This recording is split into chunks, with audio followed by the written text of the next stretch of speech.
दो धड़कनों की खामोश मोहब्बत। एक छोटे से कस्बे में आरव नाम का लड़का रहता था। वह जन्म से ही सुन और बोल नहीं सकता था, पर उसकी आंखों में कुछ ऐसा था जो किसी को भी रोक ले। लोग अक्सर कहते बेचारा, अधूरा है।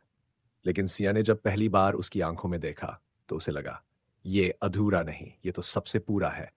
सिया, जो बचपन से ही रंगों से खेलती थी, हर रंग में एक एहसास ढूंढ लेती थी। एक दिन बाजार में उसने आरव को देखा।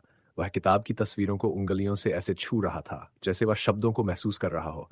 ये कितना अलग है, सिया ने सोचा, और अनजाने में ही उसकी मुस्कान में खो गई। धीरे धीरे उनकी मुलाकातें बढ़ीं। आरव इशारों से बोलता और सिया उन इशारों को समझ लेती। लोग पूछते, तुम कैसे समझ लेती हो उसे? सिया बस मुस्कुरा देती और कहती, प्यार समझने की नहीं, महसूस करने की चीज है।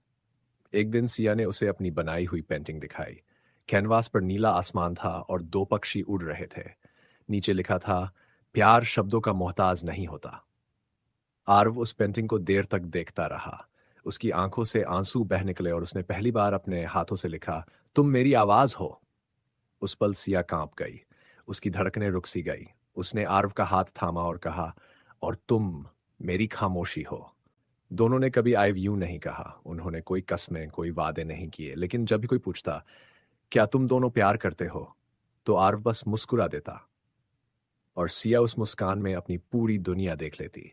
उनकी मोहब्बत कभी जुबान पर नहीं आई, मगर हर धड़कन में बस गई।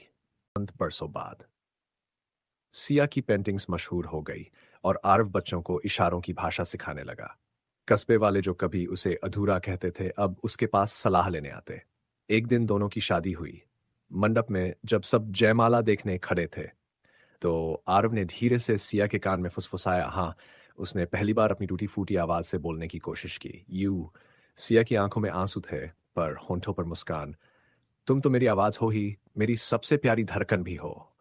और उनकी जिंदगी एक खूबसूरत धुन बन गई। और भी कहानियां देखना चाहते हो तो अभी चैनल को सब्सक्राइब कर लो, वीडियो को लाइक करो और कमेंट में लिखो, यस।